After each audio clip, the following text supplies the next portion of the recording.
কাশিদাসী মহাভারতে আছে, মহারথী রথিগণ ধনুস্বর হাতে সিংহনাদ করিয়া ধাইল চতুর্ভীতে। রাজনীতির মহারথীরাও যেভাবে নিয়মিত সিংহনাদ ছাড়ছেন, তাতে বোঝাই যাচ্ছে ভোটের কুরুক্ষেত্র আর বেশি দূরে নয়। আর সেই নিয়েই প্রথম প্রশ্ন। বাংলা থেকে তৃণমূল যাবে, বিজেপি আসবে, এটা নিশ্চিত। 4 মাসে তৃতীয়বার রাজ্যে এসে ফের তৃণমূলকে নিশানা নরেন্দ্র মোদী। রেকর্ড আসন নিয়ে ফের ক্ষমতায় আসবো, পাল্টা চ্যালেঞ্জ তৃণমূলের। 8 মাস আগেই চড়তে শুরু করলো ভোটের পারদ। দ্বিতীয়, অপরাধ আর দুর্নীতি তৃণমূল সরকারের পরিচয়। তৃণমূল গেলে তবেই আসল পরিবর্তন আসবে, বললেন প্রধানমন্ত্রী। দুর্নীতিতে অভিযুক্তই ওনার পাশে বসে নারদ সিং এর ভিডিও দেখিয়ে পাল্টা কুণাল ঘোষ। 26-এর ভোটেও বাংলার অন্যতম ইস্যু হতে চলেছে সেই দুর্নীতি। তৃতীয় প্রশ্ন, ক্ষমতার লোভে অনুপ্রবেশ বিরোধী অভিযানে বাধা দেয়া হচ্ছে। তৃণমূল গেলে তবেই অনুপ্রবেশ মুক্ত হবে বাংলা, বললেন নরেন্দ্র মোদী। সীমান্তে বিএসএফ কি করছে, প্রশ্ন রাজ্যের শাসক দলের। বিধানসভা ভোটে কত বড় ফ্যাক্টর হবে এই অনুপ্রবেশ ইস্যু। চতুর্থ প্রশ্ন, দমদমে সভা থেকে বারবার বাংলায় বক্তৃতা প্রধানমন্ত্রী। বললেন, বাংলাকে ধ্রুপদী ভাষার স্বীকৃতি দিয়েছে কেন্দ্র। বাংলাকে আক্রমণ করে এখন ব্যাকফুটে, কটাক্ষ তৃণমূলে। ভিন রাজ্যে বাঙালি হেনস্থা ভোটে অস্বস্তির কারণ হতে পারে বঙ্গ বিজেপি। পঞ্চম প্রশ্ন, হেফাজতে 50 ঘন্টা থাকলেই সাসপেন্ড হন সরকারি কর্মীরা, এমনকি ড্রাইভার সাফাই কর্মীও বাদ যান না। তাহলে প্রধানমন্ত্রী মুখ্যমন্ত্রীদের ক্ষেত্রে সেটা হবে না কেন? সংবিধান সংশোধনী বিল নিয়ে দমদমেও সরব প্রধানমন্ত্রী, কিন্তু সংসদে এই বিল পাস করানোর মতো সংখ্যা কি আছে বিজেপির কাছে? তবে শুরুতেই দেখব দমদমের জনসভা থেকে ঠিক কি ভাষায় তৃণমূলকে নিশানা করলেন প্রধানমন্ত্রী, আর কি জবাব দিল তৃণমূল কংগ্রেস। টিএমসি যাবে, बीजेपी আসবে, एक ही गुंज है, टीएमसी के সরাও, বাংলাকে বাঁচাও। নতুন স্লোগান, লক্ষ্য একটাই, পশ্চিমবঙ্গ থেকে তৃণমূল সরকারকে হটানো। শুক্রবার দমদমে হুঙ্কার ছাড়লেন নরেন্দ্র মোদী, ফের ডাক দিলেন আসল পরিবর্তনের।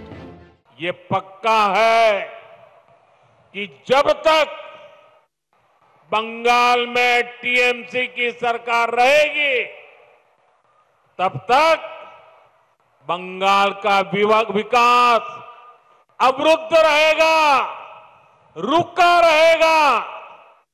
इसलिए आज बंगाल का जन जन कह रहा है, टीएमसी जाएगी तभी असली बदलाव आएगा। टीएमसी जाबे तबेई আসল পরিবর্তন আসবে। বাংলায় উনি যতবার আসবেন, তৃণমূলের আসন সেই অনুপাতে বাড়বে। নরেন্দ্র মোদী আজকে লিখে রেখে দিন, চতুর্থবারের জন্য মাননীয় মুখ্যমন্ত্রী মমতা বন্দ্যোপাধ্যায় সরকার গড়তে চলেছেন। প্রধানমন্ত্রীর এই কথায় বোঝাই যাচ্ছে যে বাংলায় ভোট চলে এসছে। প্রধানমন্ত্রী সেই ভোটের বিউগল বাজিয়ে দিলেন নিজে এসে। এরপরে ময়দানে নেমে যাবেন মোদির পর দিদি। দুজনের মধ্যে চলবে নানা রকমের কথার সংঘর্ষ। তার মধ্যে দিয়েই তৈরি হবে সাম্প্রদায়িক বিভাজনের এক বাতাবরণ। মোদি দিদি এই বাংলাকে আপনাদের কান দিয়ে দেখানোর চেষ্টা করবে। আপনারা আপনাদের চোখ দিয়ে দেখুন, আজকে সাম্প্রদায়িক বিভাজনের রাজনীতি এই বাংলার নির্বাচনের মূল হাতিয়ার। এটা বাংলার লজ্জা বলে আমি মনে করি। দুর্নীতি থেকে আইন শৃঙ্খলা, শিল্পের বেহাল দশা থেকে নারী নির্যাতন, একাধিক ইস্যুতে তৃণমূল সরকারের বিরুদ্ধে সপ্তমে সুর চড়ালেন প্রধানমন্ত্রী। टीएमसी विकास की दुश्मन है, इसका साक्षी ये दमदम क्षेत्र भी है। ये कोलकाता के सबसे अधिक भीड़ वाले इलाकों में से एक है। यहाँ की स्थिति क्या है, ये आप आए दिन महसूस करते हैं। देश के ऐसे शहरी क्षेत्रों के विकास के लिए स्मार्ट सिटी मिशन चल रहा है, लेकिन टीएमसी सरकार ने इस मिशन से जुड़ने से भी इनकार कर दिया। लोगों को असुविधा होती रहे, विकास ठप होता रहे, लेकिन टीएमसी का मिशन जैसे तैसे बीजेपी को रोकना है, केंद्र की योजनाओं को रोकना है। मैं बंगाल के भद्रलोक से पूछता हूं, क्या ये तरीका सही है? দুর্নীতির অভিযোগ তুলতে গিয়ে নরেন্দ্র মোদী অভিযোগ করলেন কেন্দ্রের পাঠানো টাকা লুট করছে তৃণমূল। बंगाल में विकास कार्यों के सामने एक बहुत बड़ी चुनौती भी है। चुनौती ये, जो पैसा भारत सरकार दिल्ली से भेजती है, वो पैसा आप लोगों पर खर्च नहीं होता। वो पैसा महिलाओं का जीवन आसान बनाने के लिए खर्च नहीं होता। वो पैसा टीएमसी काडर पर खर्च होता है। बंगाल में भी जनता तक सारी योजनाओं का लाभ पहुंचाने के लिए जरूरी है कि यहां पश्चिम बंगाल में भाजपा सरकार होनी चाहिए। এখন থেকে যে নাটকটা উনি শুরু করলেন, কাঁচের ঘরে বসে ঢিল ছুঁড়ে বাংলাকে যারা অপমান করে তাদের মঞ্চে বসিয়ে, দুর্নীতির অভিযোগ যাদের বিরুদ্ধে তাদের মঞ্চে বসিয়ে, যেখানে যেখানে বিজেপি সরকার আছে কেন্দ্র থেকে শুরু করে ডাবল ইঞ্জিন সরকার, প্রত্যেকটা জায়গায় দুর্নীতি, অপশাসন, নারী নির্যাতন। শুক্রবার নরেন্দ্র মোদীর সবুজ সংকেত পেয়ে কলকাতার 3টি নতুন রুটে ছুটল মেট্রো। 26-এ কি এ রাজ্যে বিজেপির জয়রথ ছুটবে, নাকি তৃণমূল ফের বিজেপিকে রুখে দেবে, জানা যাবে পরের বছর। শিবাশিস মৌলিক, উজ্জ্বল মুখোপাধ্যায় ও দীপক ঘোষের রিপোর্ট, এবিপি আনন্দ। দেখুন, একসময় শুক্রবার বড় ফিল্ম টিম রিলিজ হলে বলা হতো ব্লকবাস্টার ফ্রাইডে। আজ শুক্রবার কোনো সিনেমার বিষয় ছাড়াই শুধু ঘটনার ঘন ঘটাতেই আজ বলা যায় ব্লকবাস্টার ফ্রাইডে। জনস্বার্থের দিক থেকে অবশ্যই বড়, গণপরিবহনের দিক থেকেও বড়, কারণ মেট্রো লাইন জুড়ে গেল। এখন থেকে মেট্রো হাওড়া থেকে শিয়ালদা হয়ে সল্টলেক সেক্টর 5কে দারুণভাবে জুড়ে দিল। একই সঙ্গে বিমানবন্দরও জুড়ে গেল মেট্রো রুটে। এ তো গেল পরিষেবার দিক, কিন্তু এই শুক্রবারটা আরও বড় হয়ে গেল রাজনীতির দিক থেকে। আলিপুরদুয়ার, দুর্গাপুরের পর দমদম। 1 মাসের ব্যবধানে ফের রাজ্যে এলেন দেশের প্রধানমন্ত্রী নরেন্দ্র মোদী, অর্থাৎ প্রধানমন্ত্রী এলেন 4 মাসে 3 বার। এই 4 থেকে কেউ 2-2 4 করতে পারেন যে বছর ঘুরতেই তো ভোট, অতএব পুরো দমে জমজমাট ভোট প্রচার শুরু হয়ে গেল। আমার প্রথম বক্তা সমীর চক্রবর্তী, তৃণমূল কংগ্রেসের মুখপাত্র, তার কাছে অবশ্যই আসবো একটা প্রশ্নে। প্রধানমন্ত্রী বলছেন, প্রথম প্রতিবেদনে দেখালাম যে যতদিন বাংলায় তৃণমূল সরকার থাকবে ততদিন উন্নয়ন থমকে থাকবে, সেই জন্য কি লাগবে, আসল পরিবর্তন। আসামে যেরকম হয়েছে, ত্রিপুরায় যেরকম হয়েছে, ইত্যাদি ইত্যাদি। আমি বলছি তার সঙ্গে বাড়তি পাওনা তরুণদের পক্ষে হচ্ছে নতুন স্লোগান, বাঁচতে চাই বিজেপি তাই। সমীরদা, একটা জিনিস মানবেন কিনা জানি না, যে প্রধানমন্ত্রী যদি কোনো রাজ্যে 3 মাসে 4 বার আসেন, তাহলে সেই দল নিঃসন্দেহে সেই রাজ্যে রাজনৈতিক প্রতিষ্ঠা পেতে বা ক্ষমতা পেতে মরিয়া, মানবেন? দেখুন, মরিয়া তো নিশ্চিত, সে তো 2014 সাল থেকেই দেখছি। 2014 সালের লোকসভা নির্বাচন, 2016 সালের বিধানসভা নির্বাচন, 2019 সালের লোকসভা নির্বাচন, 2021 সালের বিধানসভা নির্বাচন। ভোট যখন আসে, ভোট পাখি প্রধানমন্ত্রী বিজেপির নামে কুক কুক করতে করতে বাংলায় ঘুরে বেড়ান, আর গাল ভরা লম্বা চওড়া প্রতিশ্রুতি। আজকে বাংলার মানুষ আশা করেছিলেন যে পশ্চিমবাংলায় তৃতীয়বারের জন্য গত 4 মাসে প্রধানমন্ত্রী আসছেন, নিশ্চয়ই বাংলার ন্যায্য বকেয়া পাওনা 1,92,000 কোটি টাকা। কাদের টাকা? গরিব মানুষের টাকা।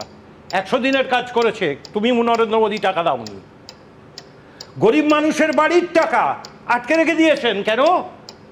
একদিকে এসে বলবেন, এই যেটা আপনি ক্লিপিং দেখাচ্ছিলেন, যে টাকা এলেই নাকি সব চুরি করে নেয় তৃণমূল, আসলে টাকাটা ইচ্ছে করে রাজনৈতিক উদ্দেশ্যে ইকোনমিক ব্লকেট করার জন্য, অর্থনৈতিক অবরোধ করার জন্য আটকে রাখছেন, রেখে উল্টো দিকে বলবেন আমাদের ভোট দিন, তৃণমূল ব্যর্থ। কিন্তু রাজ্য সরকারই তো একাধিকবার আপনারাই মেনে নিয়েছেন যে 100 দিনের কাজে দুর্নীতি হয়েছে।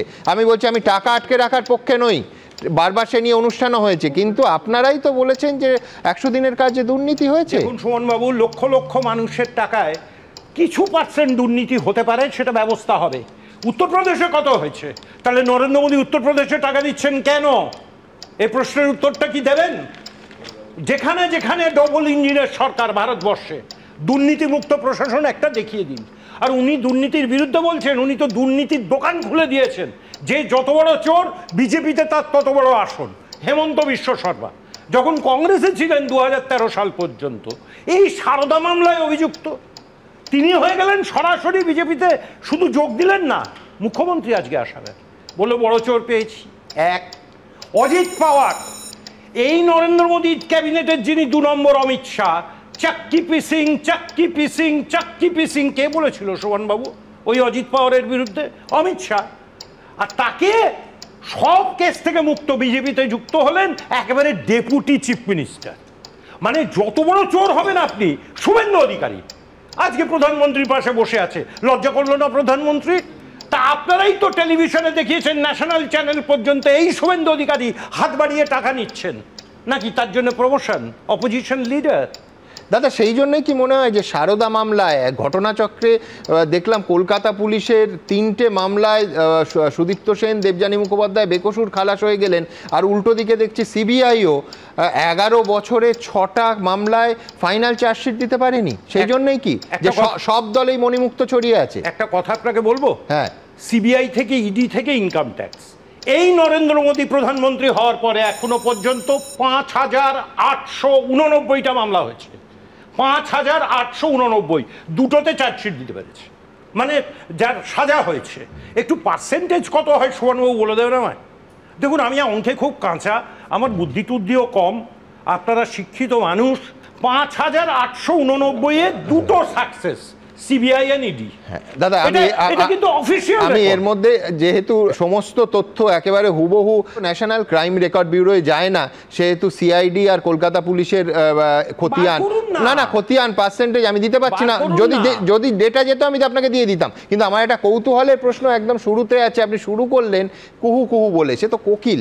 আমি বলছি বসন্তের কোকিল তৃণমূল যাকে বলতো রাহুল গান্ধী, তার সম্পর্কে তো মূল্যায়ন পাল্টেছে। একটা কথা আপনাকে বলি, এখন বসন্তের কোকিল নতুন ভাবে আবির্ভূত হয়েছে নরেন্দ্র দামোদর মোদী। ও ট্রান্সফরমেশন, রূপান্তর রাহুল গান্ধী থেকে নরেন্দ্র মোদী করতে পারেন?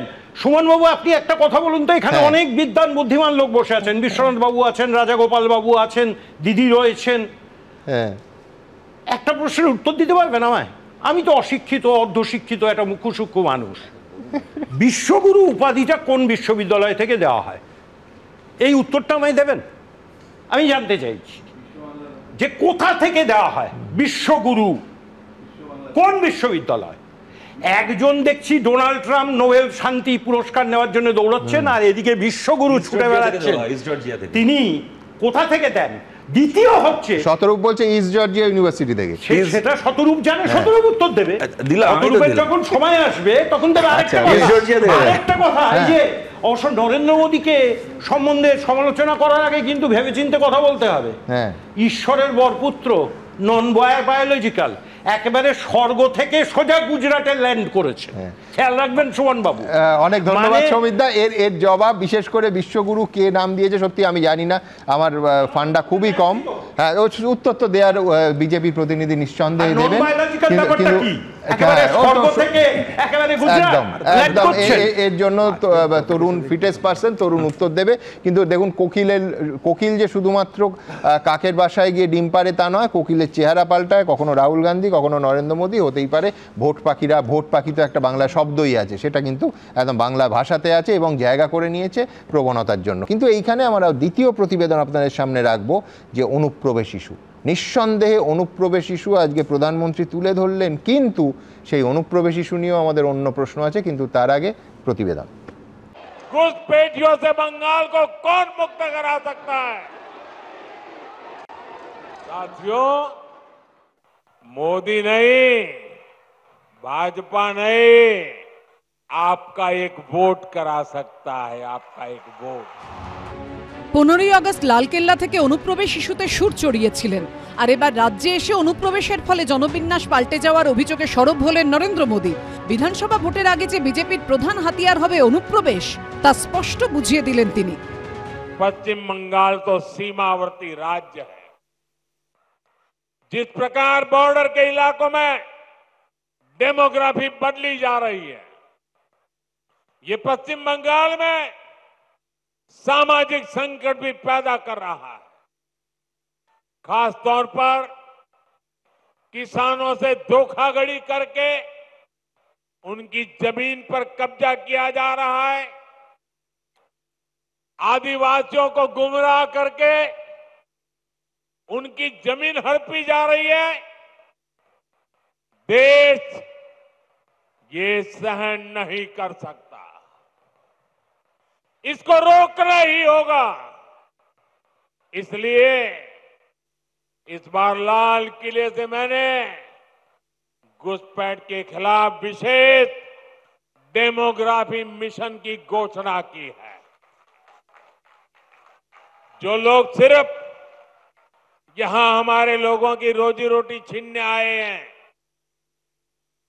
जो फर्जी तरीके से कागज बनाकर रुक गए हैं, उनको यहां से जाना ही होगा। टीएमसी सरकार को भी यहां से जाना ही होगा। আজ তো আবার প্রকাশ্যে অমিত শাহের উপর অনাস্থা জানিয়ে গেলেন নরেন্দ্র মোদী। কি বলেছেন? ঘুষপেটিয়া বাড়ছে। ঘুষপেটিয়া কি করে বাড়তে পারে? দেশের সীমান্ত যদি অরক্ষিত হয়, সীমান্তের দায়িত্বে কে? বিএসএফ। কোন দপ্তর? স্বরাষ্ট্র দপ্তর। মন্ত্রী কে? অমিত শাহ। বাংলা সীমান্ত নিয়ে যদি দুজন ত্রিপুরা সীমান্ত দিয়ে 20 জন ঢুকছে, কয়েকদিন আগে ধরা পড়েছে রোহিঙ্গা সহ। ডবল ইঞ্জিন সরকার কাঁচের ঘরে বসে ঢিল ছুটছেন। বাংলাদেশি কথাটা দিল্লির রাজনীতিতে প্রথম উত্থাপন করেছিলেন বাংলার আজকের মুখ্যমন্ত্রী মমতা ব্যানার্জি। অদৃষ্টের এমনই পরিহাস, সেই বাংলার মুখ্যমন্ত্রীকে এখন সে বাংলাদেশি রক্ষা করার জন্য পথে নামার শপথ দিতে হচ্ছে। আজকে বাংলাভাষী বাংলাদেশি এই দুয়ের মধ্যে যে বিভাজন রেখা, সেটাকে মুছে দিতে চাইছে বিজেপি, সেটাকে মুছে দিতে চাইছে পশ্চিমবঙ্গের মুখ্যমন্ত্রীও বটে। বিজেপির বিরুদ্ধে বিরোধীদের অভিযোগ, বিজেপি ধর্মের রাজনীতি করে, সাম্প্রদায়িক বিভেদ উস্কে দিয়ে ভোট আদায় করে। পাল্টা বিরোধীদের বিরুদ্ধে তোষণ বরাবরই বিজেপির প্রধান হাতিয়ার। এই ইস্যুতে তৃণমূলের পাশাপাশি সার্বিক ইন্ডিয়া জোটকে নিশানা করলেন নরেন্দ্র মোদী। भारत सरकार ने घुसपैठियों के खिलाफ इतना बड़ा अभियान चलाया हुआ है, लेकिन साथियों, मुझे हैरानी है कि टीएमसी, कांग्रेस समेत कुछ इंडी अलायंस के राजनीतिक दल तुष्टीकरण के आगे घुटने टेक चुके हैं। ये राजनीतिक दल सत्ता की भूख के लिए घुसपैठ को बढ़ावा दे रहे हैं। যতগুলো উনি অভিযোগ ভিত্তিহীন ভাবে তোলার চেষ্টা করেছেন, প্রত্যেকটা অভিযোগে বিজেপি নিজে অভিযুক্ত। আপনার উত্তর দেয়া যেগুলো উচিত ছিল, আপনি একটা প্রশ্নেরও উত্তর না দিয়ে আপনি একটি রুটিন বিবৃতির নাটক করে চলে গেলেন। তৃণমূল যখন ভিন রাজ্যে পশ্চিমবঙ্গে পরিযায়ী শ্রমিকদের হেনস্থার অভিযোগকে হাতিয়ার করছে, তখন বিজেপির পাল্টা হাতিয়ার অনুপ্রবেশ। কোন ইস্যু কাকে টেক্কা দেয় তা বোঝা যাবে ভোটের ফলাফলে। এবিপি আনন্দ।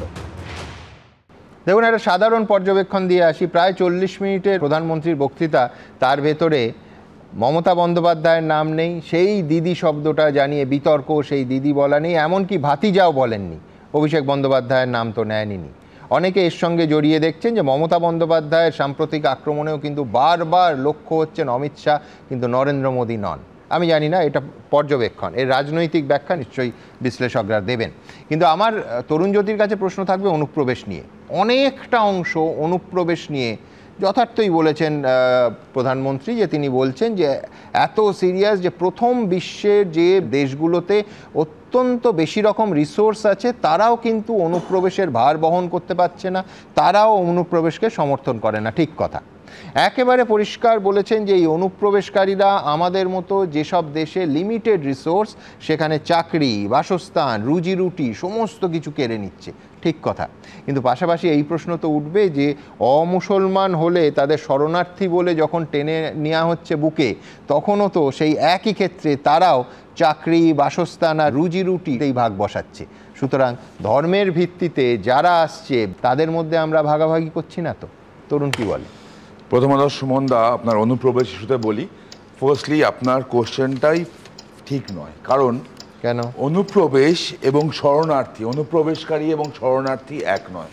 যারা শরণার্থী হিসাবে আসছে, যারা এখানে মানে শরণার্থী হিসাবে রিফিউজি স্ট্যাটাস চাইছে, সিএএ তে অ্যাপ্লিকেশন করছে, এই সংজ্ঞাটা তোমায় জানিয়ে রাখি, তুমি ঠিক ভুল আমায় যেটা বলছো না, এই সংজ্ঞাটা মোদী সরকার তৈরি করেছে, যার ফলে এটা আমার প্রশ্ন আছে রেকর্ড থাকবে যে ধর্মের ভিত্তিতে বেআইনি ভাবে যারা ঢুকছে তাদের আমরা ডিফারেন্সিয়েট করছি কিনা এবং করছি কেন। এই ইস্যু নিয়ে সুপ্রিম কোর্টেও আলোচনা হয়েছিল, সিএ আর ওয়েদার ইজ কনস্টিটিউশনাল নট, সেটা নিয়ে জাজমেন্ট এসছে, supreme court constitutional validity upheld করেছে। ওই প্রশ্নে আর উত্তর দেওয়ার প্রয়োজন আমি আছি বলে মনে করি না। সেকেন্ডলি, যারা অনুপ্রবেশকারী এবং যারা শরণার্থী তারা এক নয়। অনুপ্রবেশকারীদের ট্র্যাক থাকে না। ভারতবর্ষ ইউনাইটেড নেশনসের রিফিউজি রিহ্যাবিলিটেশন ট্রিটির অন্তর্গত নয়।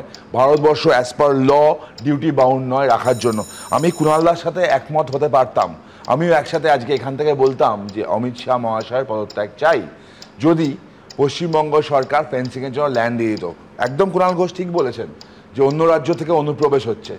উনিই বললেন না, ত্রিপুরা থেকে 20 জন রোহিঙ্গা ঢুকতে গিয়ে ধরা পড়ে গেছে। ফ্যাক্ট হচ্ছে অন্য রাজ্য থেকে যখন অনুপ্রবেশ হচ্ছে তারা ধরা পড়ছে, পশ্চিমবঙ্গে যখন অনুপ্রবেশ হচ্ছে তখন দেখা যাচ্ছে পশ্চিমবঙ্গের অনুপ্রবেশ থেকে তারা ভোটার কার্ড পাচ্ছে, তারা আধার কার্ড পাচ্ছে, তারা 100 দিনের কাজ পাচ্ছে, তারা অন্যান্য কাজ পাচ্ছে। এর ফলে তারা খালি পশ্চিমবঙ্গের হিন্দুদের না, যেই মুসলমানরা 1947 সালে আমাদের আলাদা দেশ চাই বলে অন্য দেশে চলে যায়নি, এই দেশটাকে ভালোবেসে থেকে গেছিল, তাদেরও কিন্তু ক্ষতি হচ্ছে। একটা কথা দাদা বোয়াদাক্ষণই বলছিলেন যে প্রচুর টাকা নাকি পাওনা টাওনা আছে, সেটা দিয়ে আমার মনে পড়লো সুমনদা, আপনার কাছে আমি বেশ কয়েক কোটি টাকা পাই, আপনি কবে দেবেন আমাকে? আপনি যদি বলি আজকে আপনার কাছে কয়েক কোটি টাকা পাই, আপনি ফার্স্ট কি প্রশ্ন করবেন আমাকে? হিসাব দাও, রাইট?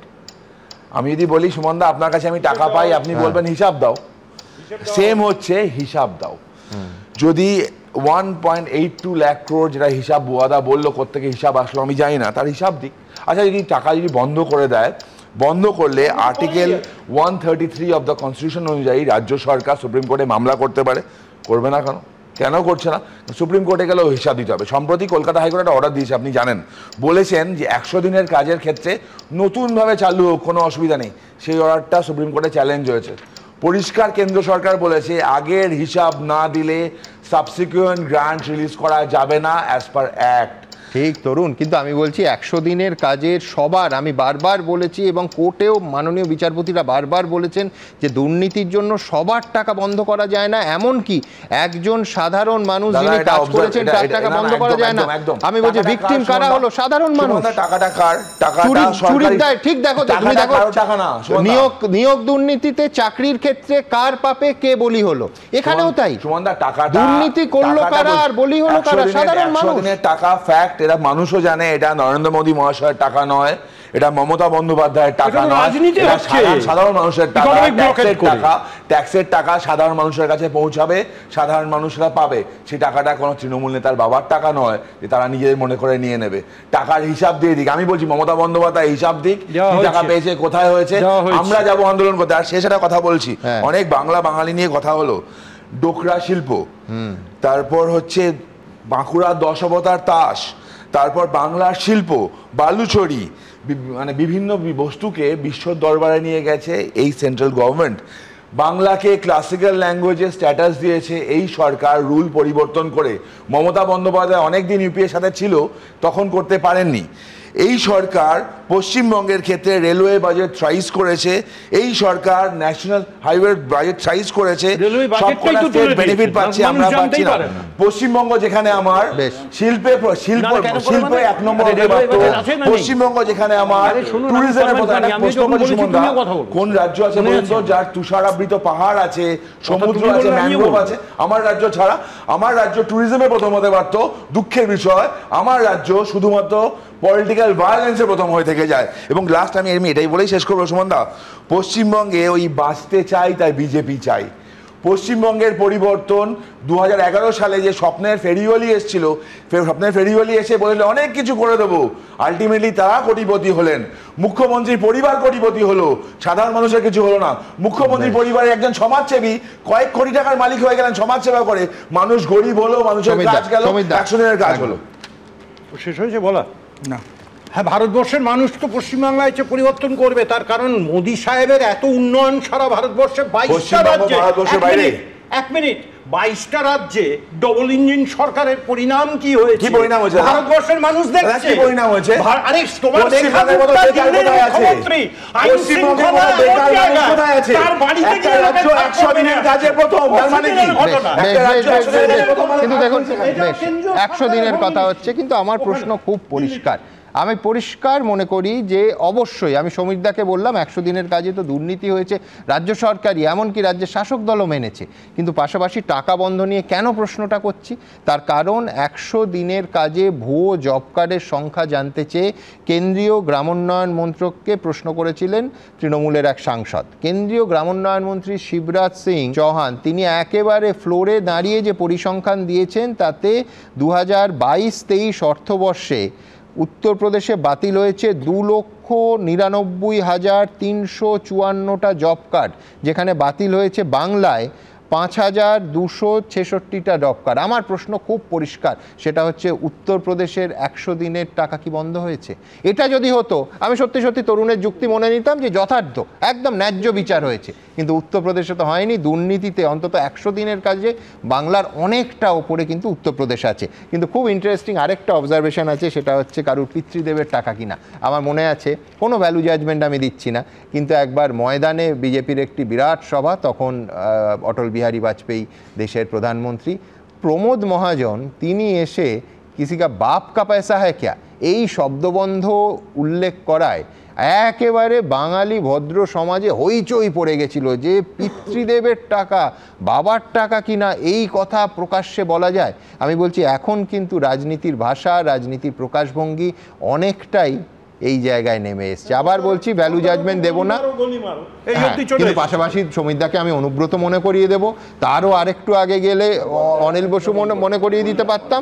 এখন অজস্র, এমনকি মালদার মহিলা তৃণমূল নেত্রী, তার বক্তব্য শুনে তো মানে আমি বলছি কটা বিপ দেবো সাবিত্রী মিত্রের কথায় আমি তো মনে করতে পারছি না। চাইছিলেন যে কথাগুলো এখানে উঠে আসুক, তৃণমূলের নেতাগুলোর নাম উঠে আসুক, সেই কারণে উনি বলটা রাজনৈতিক বুদ্ধিমত্তা সেই কারণে শূন্য থেকে মহাশূন্য। সুতরাং একেবারে সোজা শতরূপকে চুপ করতে বাংলার মানুষ নাকি নির্দেশ দিয়েছে, কিন্তু এখানে শতরূপকে সরব হওয়ার জন্য পরবর্তী বক্তা শতরূপ ঘোষ। তার আগে দেখাবো যে বাঁচতে চাই বিজেপি তাই, একেবারে নতুন স্লোগান নরেন্দ্র মোদীর গলায়, দেখুন। बंगाल के हर कोने में एक ही मंत्र, एक ही नारा गूंजता रहना चाहिए, बांचते चाय बीजेपी ताई।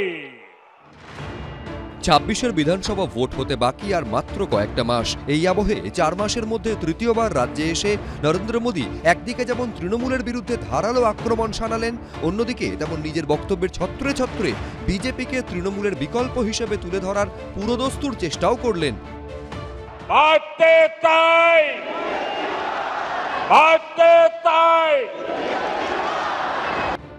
নরেন্দ্র মোদী বারবার আসল পরিবর্তনের ডাক যেমন দিলেন, তেমন এটাও বোঝানোর চেষ্টা করলেন আসল পরিবর্তন বলতে তিনি ঠিক কি বোঝাতে চাইছেন। बंगाल को चाहिए सच्चा परिवर्तन, আসল परिवर्तन, परिवर्तन जो नारे में नहीं काम में दिखे, परिवर्तन जो उद्योग लगाए, घर के बेटे बेटी को बंगाल में ही नौकरी दे, परिवर्तन जो बेटियों को सुरक्षा दे, मकान और दुकान को जलने से बचाए, परिवर्तन जो किसान को सुविधा दे, फसल का सही दाम दे और भ्रष्टाचारी सरकार में नहीं जेल में होंगे। और ये सच्चा परिवर्तन सिर्फ और सिर्फ भाजपा ही ला सकती है। নরেন্দ্র মোদীর মঞ্চে থাকা লোকের ভিডিওটা একটু দেখে নি। দুর্নীতি নিয়ে বলছেন, মনে রাখবেন নরেন্দ্র মোদী যখন দুর্নীতি নিয়ে বলছেন তখন তার পাশে যিনি বসে আছেন তার বিরুদ্ধেই বিজেপি দুর্নীতির অভিযোগ এনেছে, তাকে গ্রেফতারের দাবি করেছে এবং তারপরে তিনি বিজেপিতে যোগ দিয়েছেন। কাঁচের ঘরে বসে ঢিল ছুঁড়ে গেলেন নরেন্দ্র মোদী। বাম জমানা শেষের দিকে রাজ্য রাজনীতিকে নাড়িয়ে দিয়েছিল একটা স্লোগান, পরিবর্তন চাই। ১.৫ দশক পর রাজ্যে এসে একটা নতুন স্লোগান তুললেন নরেন্দ্র মোদী, বাঁচতে চাই। बंगाल के घर घर में हमें एक बात पहुंचानी है, बंगाल के हर कोने से एक ही आवाज आनी चाहिए, बाँचते चाय बीजेपी ताई। यही बंगाल की असली पुकार है, यही बंगाल का भविष्य है। বাংলায় উনি যতবার আসবেন তৃণমূলের আসন সেই অনুপাতে বাড়বে। নরেন্দ্র মোদী আজকে লিখে রেখে দিন, চতুর্থবারের জন্য মাননীয় মুখ্যমন্ত্রী মমতা বন্দ্যোপাধ্যায় সরকার গড়তে চলেছেন এবং রেকর্ড, আন্ডারলাইন করে রাখুন, রেকর্ড সংখ্যক বিধায়ক নিয়ে তৃণমূল কংগ্রেসের সরকার হবে, যেখানে চতুর্থবারের জন্য মুখ্যমন্ত্রী হবেন মমতা বন্দ্যোপাধ্যায়। ৩৪ বছরের বাম জমানা শেষে ২০১১তে এক পরিবর্তন দেখেছিল রাজ্য। ২০২৬-এ কি হবে? আবার পরিবর্তন, নাকি আবার তৃণমূল, নাকি চমক দেবে সিপিএম কংগ্রেস? সমীরণ পাল, ব্রতদীপ ভট্টাচার্য, এবিপি আনন্দ। দেখুন, আমি শতরূপের কাছে যাওয়ার আগে আর একটা ছোট্ট অংশ প্লে করব, যেখানে নরেন্দ্র মোদী বলছেন যে আগে কংগ্রেস বামেদের শাসন ছিল, তার থেকেও খারাপ তৃণমূলের শাসন। আমি এই তুলনামূলক বিশ্লেষণে আসবো শতরূপকে দিয়ে, কিন্তু তার আগে কি বলেছেন প্রধানমন্ত্রী। पश्चिम बंगाल ने आजादी के बाद पहले कांग्रेस और फिर लेफ्ट का लंबा दौर देखा है। इसके बाद 15 साल पहले पश्चिम बंगाल के आप लोगों ने परिवर्तन का फैसला लिया था। आप लोगों ने मां, माटी, मानुष के नारे पर भरोसा किया था, लेकिन हालात पहले से भी ज्यादा खराब हो गए। আমি বলছি এটা শতরূপ সার্টিফিকেট কি যে আগের তুলনায় আরও খারাপ হয়েছে তৃণমূল? তার মানে কংগ্রেস এবং বামেদের শাসন নরেন্দ্র মোদী এই সময়ের থেকে নিঃসন্দেহে ভালো বলে বলছেন। হ্যাঁ, ঠিক আছে, ভগবান অন্য ভালো করুক। কিন্তু আমি প্রথম থেকে যেটা বলি, হচ্ছে সমীরদা বুয়াদাকে আমি অত্যন্ত সম্মান করি। উনি বললেন যে বাংলার মানুষ আমাকে চুপ করে থাকতে বলেছেন। তার কারণ যদি এইটা হয়ে থাকে যে আমরা 3বার ভোটে হেরেছি, তাহলে বুয়াদা আপনারা তার আগে বাংলার মানুষের রায় 7বার ভোটে হেরেছেন। বাংলার মানুষ আপনাদেরকে 7 জন্ম চুপ করে থাকার নির্দেশ দিয়েছিল। কিন্তু সেটা বড় কথা নয়। বড় কথা হচ্ছে আমরা মুখ খুলতে গেলে চোরেদের দল এবং তাদের প্রতিনিধির যদি গায়ে জ্বালা ধরে, তাহলে আমরা আরও বেশি করে মুখ খোলার উৎসাহ পাই। এবার আসছি আজকের আলোচনায়। দেখো, আজকে আমার মোদির স্পিচটাকে অতটা ভালো লাগেনি। এর চেয়ে ভালো লেগেছিল এর আগের বার যখন উনি এসেছিলেন মেট্রোর আর একটা ফেজের উদ্বোধন করতে। তখন উনি বলেছিলেন যে আমি যখন ছোট ছিলাম কলকাতায় যেরকমভাবে অপু দুর্গা রেল দেখতে যেত, আমি কলকাতায় মেট্রো দেখতে আসতাম। এবং ওনার জন্ম 1950 সালে, আর কলকাতায় মেট্রো চালু হয়েছিল 1934 সালে। তো 1984 সালে, হ্যাঁ, মানে ওনার ওনার 34 বছর বয়সে। তা 34 বছর বয়সী ছোট্ট নরেন্দ্র মোদী অপু দুর্গার মতো কাশফুলের বোন দিয়ে ট্রেন দেখতে আসতো। আমার ওইটা বেশি ভালো লেগেছিল। আজ এবারটা অতটা জমলো না। কিন্তু আমি একটা কথা এখানে বলি, আমি একটা বই থেকে আপনাদেরকে কয়েকটা লাইন পড়ে শোনাই। এর সঙ্গে আছে বিজেপির কৌশল। বাম কংগ্রেস জোটকে ঠেকাতে বিজেপি চাইবে ভোট কেটে তৃণমূলকেই ক্ষমতায় রাখতে। 1996 মডেলে ভোট ভাগ হয়ে যাবে, বিজেপি 10% ধরে রাখলেই খেলা শেষ। মমতাকে আক্রমণ বাড়িয়ে, এই যে প্রশ্ন করছিলে কেন মমতা বন্দ্যোপাধ্যায়কে আক্রমণ দিদি দিদি বলে অভিষেক বন্দ্যোপাধ্যায়কে নয়, মমতাকে আক্রমণ বাড়িয়ে বিজেপি একদিকে বিরোধী ভোট ভাঙবে, অন্যদিকে সংখ্যালঘু ভোট কৌশলে বাম কংগ্রেসের দিকে যেতে না দিয়ে মমতার দিকেই ঠেলে দেওয়া হবে। 647 নম্বর পাতা, বইটার নাম হচ্ছে, এই যে আপনারা দেখতে পাচ্ছেন ক্যামেরায়, বন্দির ডায়েরি, কুণাল ঘোষের লেখা বই। 647 নম্বর পাতা। আজ থেকে অনেক বছর আগে গুরুদেব লোক লিখে দিয়ে গেছেন যে বিধানসভা ভোট আসলে প্রত্যেক বছর বাংলায় কী হবে, ও বছরের পর বছরের অ্যাকশন রিপ্লে দেখবেন যতদিন মোদি আর মমতা আছেন। 3 নম্বর কথায় আমি আসি, মোদির আজকের বক্তৃতা যেটা উনি বললেন না, 2014 সাল হিসেবে এটা ভালোই ছিল বক্তৃতাটা, 2025 সালে নেই কথাগুলো আর খাটে না, যখন উনি বলেন যে তৃণমূলের দুর্নীতি ইত্যাদি। আমি বুয়াদার সঙ্গে একমত, দুর্নীতি তৃণমূলের যতগুলো দুর্নীতি, সারদা থেকে শুরু করে নারদা থেকে শুরু করে চিট ফান্ড, চাকরি চুরি, একটা দুর্নীতি দেখাতে পারবে না যার কোনো না কোনো এক বা একাধিক প্রধান অভিযুক্ত পরবর্তীকালে বিজেপিতে যোগ দিয়ে মোদির পাশে বসে থাকেনি। একটা দুর্নীতি দেখাতে পারবে না, স্টার্টিং ফ্রম সারদা তো চাকরি চুরি, বালি চুরি, গরু চুরি, কয়লা চুরি। দ্বিতীয় কথা, ধরো আমি দেখছিলাম আনন্দবাজারের রিপোর্ট এই কদিন আগে, 2019 সালে লোকসভা ভোটের আগে প্রচারে এসে অমিত শাহ বলেছিলেন আমরা এইবার ক্ষমতায় আসলে 90 দিনের মধ্যে সারদার কনভিকশন করাবে সিবিআই। 90 দিনের মধ্যে। কি দেখলাম কদিন আগে, সুদীপ্ত সেন আর দেবযানীর নামে 3টে মামলা থেকে তারা খালাস হয়ে গেল। ওই 3টে অবশ্য কলকাতা পুলিশের করা মামলা, কিন্তু তখন দেখা গেল যে মূল 6টা মামলা যে 6টা নিয়েছে সিবিআই, একটাতেও ফাইনাল চার্জশিট হয়নি। 90 দিন বলেছিল, 19-এর লোকসভা ভোট হয়, 24-এর লোকসভা ভোট হয়, আরো 1 বছর হয়ে গেল। সুতরাং আমি বলছি এই কথাগুলো না আজকে আর এই 2014 সালে এগুলো ঠিক ছিল, ডবল ইঞ্জিন সরকার হবে, দু হাতে লাড্ডু, কোমরে দড়ি পরিয়ে এই করবো, হ্যান করবো, ত্যান করবো, তখন শুনেছিল, কিছু লোক হাততালি দিয়েছিল, ঠিক আছে। কিন্তু আজকে একজন বিজেপি সমর্থক এটা জানেন যে মোদি অমিত শাহর আমলে সিবিআইয়ের হাতে মমতা বন্দ্যোপাধ্যায়ের কোনো অসুবিধা হবে না। কিন্তু বিজেপি যদি সত্যি চাইতো তৃণমূলে যা পাপ আছে ওদের 72 ঘন্টা লাগতো, গোটা দলটাকে লক স্টক অ্যান্ড ব্যারেল জেলে ঢোকাতে ওদের 72 ঘন্টা বেশি সময় লাগতো না। কেন্দ্র সরকার, খালি বিজেপি বলে বলছি না, খালি যদি সিবিআই ইডি দেশের আইন মেনে দেশের কাজটুকু করতো তাহলে 72 ঘন্টা লাগতো না গোটা দলটাকে জেলে ঢোকাতে। আমার পরের কথা, অনুপ্রবেশ। আচ্ছা, এখন বিরোধীরা বলছে যে এই পুরনো কেস ইত্যাদি, সেই জন্যই এই বিলটাকে নিয়ে আসা। আমি সেটাতেও আসছে, তার আগে জাস্ট অনুপ্রবেশের কথাটা বলেনি। অনুপ্রবেশ, আচ্ছা আমরা কি তাহলে ধরে নেব যে যেহেতু বিজেপি এখন ক্ষমতায় নেই সেহেতু ইচ্ছে করে মোদীর সরকার অমিত শাহ বাংলার সীমান্ত দিয়ে অনুপ্রবেশ করাচ্ছে? কেননা আজকে বিজেপি রাজ্যে ক্ষমতায় নেই বলে বাংলায় তো সিভিক ভলেন্টিয়াররা বর্ডার পাহারা দিচ্ছে না, দিচ্ছে তো কেন্দ্রের সরকারের বিএসএফ। তাহলে কি আজকে অনুপ্রবেশটা ইচ্ছে করে ঘটনা হচ্ছে? আমি সুমনদা দেখো, এখানে আমাদের তৃণমূলকে কি কাউকে সমর্থন করার, কাউকে বিরোধিতা করার প্রশ্ন না, একটা বেসিক টেকনিক্যাল জায়গা যে অনুপ্রবেশ যদি কোথাও হয়, তরুণ জ্যোতির কথা একদম ঠিক, পশ্চিমবাংলায় টাকা দিয়ে পাওয়া যায় না এমন জিনিসটাই 5 মিনিট লাগছে বেআইনি ডকুমেন্ট বার করতে। কিন্তু কথাটা হচ্ছে এই যে অনুপ্রবেশ হচ্ছে দুভাবে হয়, হয় কেউ চোরাপথে বর্ডার পার করছে, অথবা ভিসা নিয়ে ভারতে আসছে অন্য কোনো কাজে, মেডিকেল ভিসা হোক, স্টুডেন্ট ভিসা হোক, কিন্তু তারা সময়ের পরে ভিসা এক্সপায়ার করার পরে দেশ থেকে চলে যাচ্ছে না।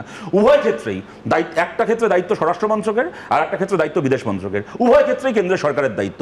যাদের এর জন্য লজ্জিত হওয়ার কথা তারাই এটাকে নিয়ে সবচেয়ে বেশি ভাষণ দিচ্ছে। এবার তুমি যে কথাটা বললে মন্ত্রী এবং চিফ মিনিস্টার, প্রাইম মিনিস্টারদের নিয়ে বিল, সুমনদা আমার পার্টি এই দেশকে আজ অব্দি 9 জন মুখ্যমন্ত্রী দিয়েছেন, কোনো প্রধানমন্ত্রী দিতে পারিনি, 9 জন মুখ্যমন্ত্রী এই দেশকে আমরা দিয়েছি। তাদের একজনের বিরুদ্ধে এক রাতের জন্য দুর্নীতির দায়ে জেল খাটা ছেড়ে দাও, একজনের বিরুদ্ধে কোনো দুর্নীতির অভিযোগও আমাদের অতি বড় শত্রু করতে পারেনি যে সিপিএমের মন্ত্রীরা যাই হোক কি মুখ্যমন্ত্রীরা তারা করাপ্টেড। কিন্তু কথাটা আজকে আমরা এই বিলটার বিরোধিতা কেন করছি, এই যে মোদি বলছেন যে যদি মানে 1 রাত জেলে থাকে, কি না 50 ঘন্টা জেলে থাকে সরকারি কর্মচারীর চাকরি চলে যায় অফিসারের। দাদা আপনার অমিত শাহ 3 মাস 3 দিন জেলে ছিল 2010 সালের 25শে জুলাই থেকে, 93 দিন 2010 সালের পার্লামেন্টে উনি বলেছেন 83 হতে পারে, তাহলে তার আগে বোধহয় পুলিশ কাস্টডিতে ছিল। তাহলে 2000 আমি ডেট বলছি 25শে জুলাই থেকে 29শে অক্টোবর। কেমন আপনার অমিত শাহ 3 মাস 3 দিন জেলে ছিলেন। প্রশ্নটা হচ্ছে সুমনদা, এইটা মিথ্যে নয় আমাদের দেশে যে এজেন্সিকে কেন্দ্রের সরকার তার পলিটিক্যাল ভেন্ডেটায় ব্যবহার করে, এবং তার জন্য আমি খালি বিজেপিকে দায়ী করব না, এটা ঘটনা। কংগ্রেস আমলেও কেস্ট প্যারেড বলেছিল সুপ্রিম কোর্ট সিবিআইকে, কেস্ট প্যারেড। এইটা প্রমাণিত আমাদের দেশে স্বাধীনতার এত বছর পরে যে যার হাতে যখন ক্ষমতা গেছে, রাজনৈতিক ক্ষমতা, কেন পশ্চিমবাংলায় আমরা দেখিনি। কিন্তু একটা তফাৎ আছে, সদরূপ একটা তফাৎ আছে, সেটা হচ্ছে পদত্যাগ করে জেলে গেছেন, ঠিক যেমন হেমন্ত সোরেন গেছেন। কেজরিওয়ালে অমিত শাহ কেজরিওয়ালের মতো কিন্তু একেবারে জেলের ভেতর থেকে রাজ্য চালানো কোনোদিন হয়নি। না না, একদম নেই। কিন্তু কথাটা হচ্ছে তারা আবার সেই মামলায় অ্যাকুইটেড না হয়ে ফিরে এসে আবার মন্ত্রিত্ব সামলেছে, পরে দেশের মন্ত্রী হয়েছে। সুতরাং এই সবকিছু হয়েছে। সুতরাং এটা নৈতিকতা, মানে একমাত্র নৈতিকতার জন্য পদত্যাগ করেছেন লালকৃষ্ণ আদবানি। লালকৃষ্ণ আদবানি তো করেছেন, সেটা করাপশন, যাই হোক সেটা অন্য, সে সোনিয়া গান্ধীও করেছেন অফিস অফ প্রফিট বিতর্কে, সেগুলো অন্য কথা। কিন্তু আমি বলছি মোদি যে কথাটা বলছেন যে টেকনিক্যালিটির প্রশ্ন, জেলে আপনার 2 নম্বর লোক গেছে আপনার ক্যাবিনেটে, এবং এটা ঘটনা যে আমাদের দেশে এজেন্সিকে রাজনৈতিক কারণে ব্যবহার করা হয়। আর আমার বুয়াদার একটা কথায় আমার জাস্ট শেষ একটা উত্তর, বুয়াদার কথা ঠিক যে কাদের টাকা আটকে আছে, গরিব মানুষের টাকা, ঠিক কথা। বুয়াদা, আপনারা যে টাকাগুলো চুরি করেছেন সেগুলো কাদের টাকা? কোন টাটা বিড়লার গোয়েঙ্কার টাকা? ওগুলোও গরিব মানুষের টাকা, বছরের পর বছর চুরি করেছেন। আজকে তুমি যে কোর্টের রায়ের কথা বললে, যে বাংলায় কোর্টের রায় 100 দিনের কাজ আবার চালু হয়েছে, আমরা বলি তোমাকে মনে করাই সুমনদা, এখানে আজও বাংলার 4টে জেলায় 100 দিনের কাজ শুরু হয়নি, এবং কোর্টের রায় বলা আছে ওই 4টে জেলায় শুরু হবে না, মালদা, পূর্ব বর্ধমান, দার্জিলিং এবং হুগলি। কেননা সেখানে প্রমাণিত দুর্নীতি, সরকার জামিন মানে জরিমানা পর্যন্ত দিয়েছে। 138 অ্যামেন্ডমেন্ট নিয়ে আমার পরিষ্কার কথা দেখো, যে প্রশ্নটা এসছে, এমএলএ বা এমপি বা মন্ত্রী তারা কি পাবলিক সার্ভেন্ট, রাইট? জনগণের চাকর, প্রধানমন্ত্রী হোক, মুখ্যমন্ত্রী হোক বা যে কোনো মন্ত্রী।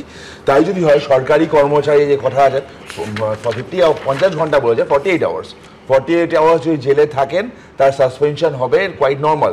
আসল ব্যাপার, আমাদের সংবিধানের রচয়িতারা ভাবেননি যে আমাদের ভারতবর্ষে অরবিন্দ কেজরিওয়ালের মতো একজন নির্লজ্জ ব্যক্তি আসবে, অমিত শাহ জেলে, যে মানে জেল যাত্রার আগে পদত্যাগ করে গেছিলেন, আসে না। সেকেন্ড আসছে, থামুন না তোমার, সেকেন্ড হচ্ছে শতরূপ এতগুলো কথা বললেন, হ্যাঁ বিজেপি জেলে পাঠাতে পারতো, বিজেপি জেলে পাঠাতে পারেনি বলে কি ইন্ডিয়া অ্যালায়েন্স হয়েছে? আচ্ছা, শতরূপদাকে দায়িত্ব নিতে হবে না, কারণ সিপিআই এর ডি রাজা, অভিষেক বন্দ্যোপাধ্যায়কে যখন ডাকা হয় তখন ডি রাজা একটা চেয়ার ফাঁকা রেখে বলে ইট ইজ পলিটিক্যাল ভেন্ডেটা। তো ইন্ডিয়া অ্যালায়েন্সটা কি জিনিস দাদা? যদি এত আপত্তি থাকে ইন্ডিয়া অ্যালায়েন্সে তোমরা আছো কেন? সমিত দা, এত নীতিকথা শোনালেন, আইন টাইনের ব্যাখ্যা দিলেন, আপনি আইনজীবী, তাহলে অজিত পাওয়ারের 70,000 কোটি টাকার সময় চাকরি পিসিংটা পরে কি করে? আমাদের ভাই ওয়াশিং মেশিন নেই দাদা, দুটো বিরাট সাইজের ওয়াশিং মেশিন, কিন্তু কোনটা টপ লোডিং আর কোনটা ফ্রন্ট লোডিং সেটা হচ্ছে প্রশ্ন। হেমন্ত বিশ্ব শর্মা যার জেলে থাকার কথা, মুখ্যমন্ত্রী এই উত্তরটা দিন। মানস ভুঁইয়ার ওয়াশিং মেশিনটা কি ছিল? হাত বাড়িয়ে টাকা কলকাতা হাইকোর্ট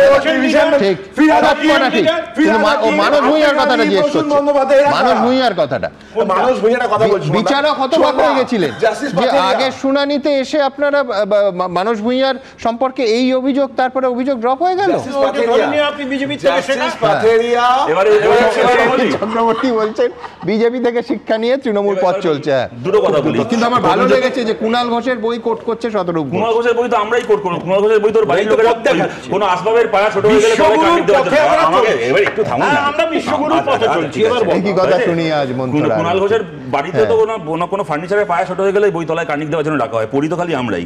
আমি একটা কথা বলি, সেটা হচ্ছে যে দেখুন, তরুণ যদি যেটা বললো যে এমএলএ এমপিরা পাবলিক সার্ভেন্ট, সবকিছু ঠিক, কিন্তু খালি তো বিরোধী এমএলএ এমপিরা নয়, কি মুখ্যমন্ত্রীরা নয়, শাসক দলের এমএলএ এমপি মুখ্যমন্ত্রীরাও তো পাবলিক সার্ভেন্ট। আমি বলছি, ধরুন অজিত পাওয়ারের যে কথাটা বারবার উঠছে, 2024 সালে অজিত পাওয়ার এইবার যখন ডেপুটি সিএম হলো, যেদিন সিএম হলো 24 ঘন্টার মধ্যে ওর 1000 কোটি টাকার সম্পত্তিকে ক্লিয়ারেন্স দিয়ে দেওয়া হলো। সেটাও বড় কথা নয়, তোমাদের মনে করাই, এক রাতের জন্য অজিত পাওয়ারের সঙ্গে বিজেপির জোট হয়ে গভর্নমেন্ট তৈরি হয়েছিল যখন প্রথম বললো, এক রাতের জন্য কি খেলা হলো, মাঝরাত্রিবেলা গভর্নরকে ঘুম থেকে তুলে সরকার তৈরি করা হলো, কয়েক ঘন্টার মধ্যে 4:10 হলো 3টে মামলা অজিত পাওয়ারের নামে তক্ষুনি ক্লোজ করে দেওয়া হলো। সেদিন বিকেলবেলা গভর্নরই তো উপরাষ্ট্রপতি পদে প্রার্থী।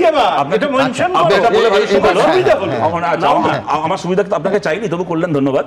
তারপরে কি হলো, তার কয়েক ঘন্টার মধ্যে অজিত পাওয়ার আবার শরদ পাওয়ারের কাছে ফিরে গিয়ে আবার আগেকার ফিরে গেল। সুতরাং আমি বলছি, দেখুন আজকে না এই কথাটা শুনতে কার খারাপ লাগে বলুন তো? কোনো মুখ্যমন্ত্রী যদি জেল হয় তাহলে তাকে সরে যেতে হবে, কথাটা তো শুনতে তো খারাপ লাগে না, সত্যি কথা। কিন্তু যদি আজকে আমাদের এত বছরের এই অভিজ্ঞতা না থাকতো যে যার হাতে সরকার তার জন্য একরকম নিয়ম, যার হাতে সরকার নেই তার জন্য আরেক রকম নিয়ম, তাহলে আজকে প্রশ্ন আমি আসবো। কিন্তু হ্যাঁ, এই বিলের প্রথমটাকে প্রধানমন্ত্রী, তারপর কারা ইউনিয়ন মিনিস্টার্স, রাইট? আচ্ছা,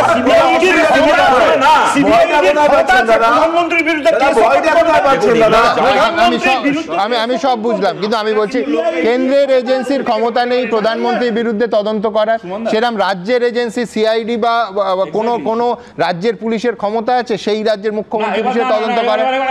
এবার যেহেতু কেন্দ্রীয় এজেন্সি, সেহেতু আমরা একটু খোলা মনে আলোচনা করি। এখানে সিচুয়েশন, আমি একটা খোলা মনে আলোচনা করি। আমরা ভারতে আজকে we can imagine a situation যেখানে কোনো একজন রাজ্যের মুখ্যমন্ত্রীকে সিবিআই কি ইডি অ্যারেস্ট করছে। তুমি কি এরকম কোনো পরিস্থিতি কল্পনা করতে পারছো যেখানে কোনো রাজ্যের পুলিশের হাবিলদার গিয়ে দেশের প্রধানমন্ত্রীকে অ্যারেস্ট করছে? না, আমি কথা কাইন্ডলি শেষ করে নিই, কথা হারিয়ে যাবে। আমি কাইন্ডলি শেষ করে নিই। আমি বলছি এটা বলতে খুব ভালো লাগে যে হ্যাঁ প্রধানমন্ত্রীও তো অ্যারেস্ট হলে তাকে পথ ছেড়ে দিতে হবে, কিন্তু এটা ঘটনা আমাদের ভারতবর্ষে কোনো এজেন্সি নেই, না কেন্দ্রের কোনো এজেন্সি, না প্রধানমন্ত্রী যে দলের তার বিরোধী দল সরকার চালাচ্ছে সেই রাজ্যের পুলিশ গিয়ে প্রধানমন্ত্রীকে অ্যারেস্ট করছে। অলিক কল্পনা বলে রাজ্যের কনস্টেবলের কথা বলছে।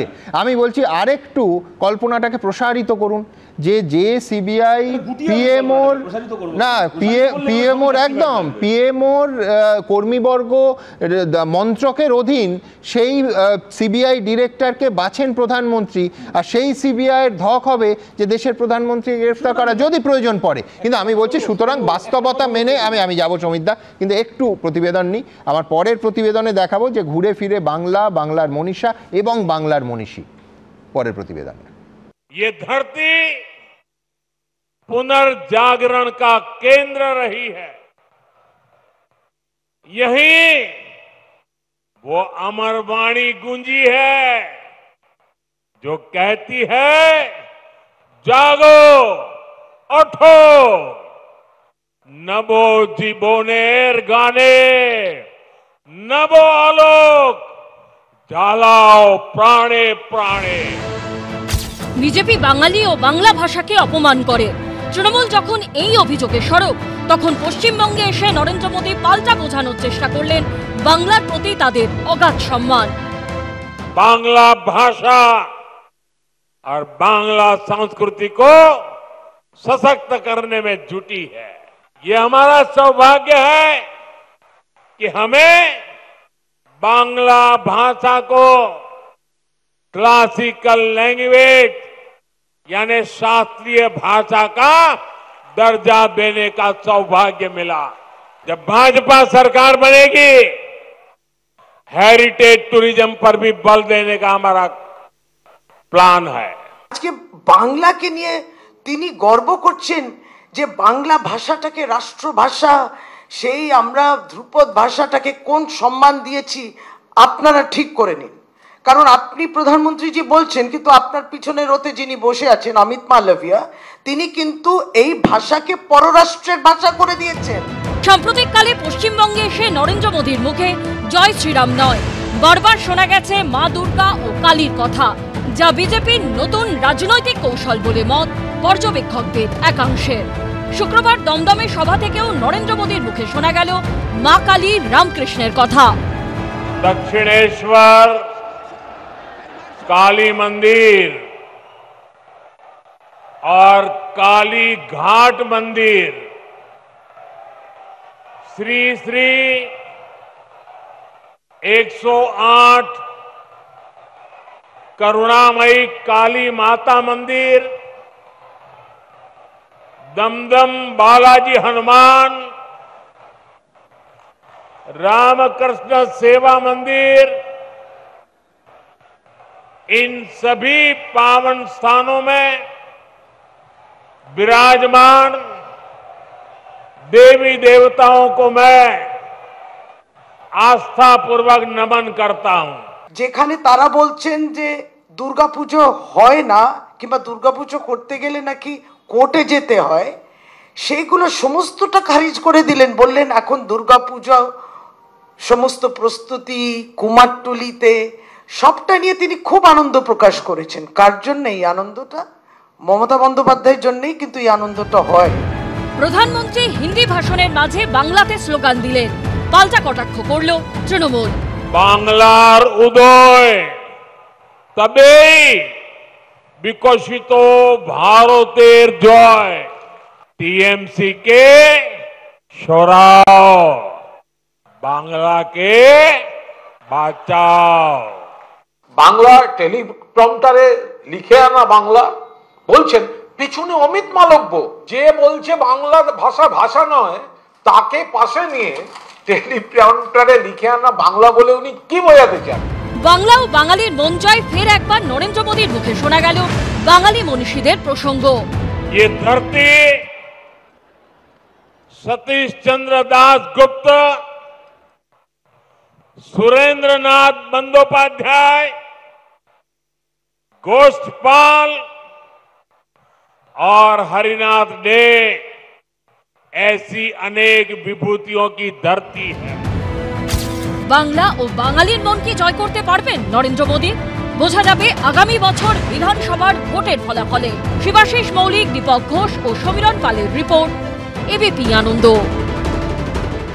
দেখুন, আমি গত পরশুদিনও এই প্রশ্ন তুলেছিলাম যে এই রাজনীতিবিদদের এবং তাদের পদ ছাড়া নিয়ে এত কথা হচ্ছে, এত চোখের জল, এত বিতর্ক, কেউ পক্ষে কেউ বিপক্ষে, কিন্তু একজন সাধারণ মানুষ, ভারতের গোটা দেশের পরিসংখ্যান যদি দেখা যায়, রাজ্যের তো বটেই, কতজন মানুষ ফলস কেসে তাদের চাকরি হারান এবং গোটা কেরিয়ার বাদ দিন, গোটা জীবনটা বরবাদ হয়ে যায়, গোটা জীবন হেনস্থার শিকার হতে হয়।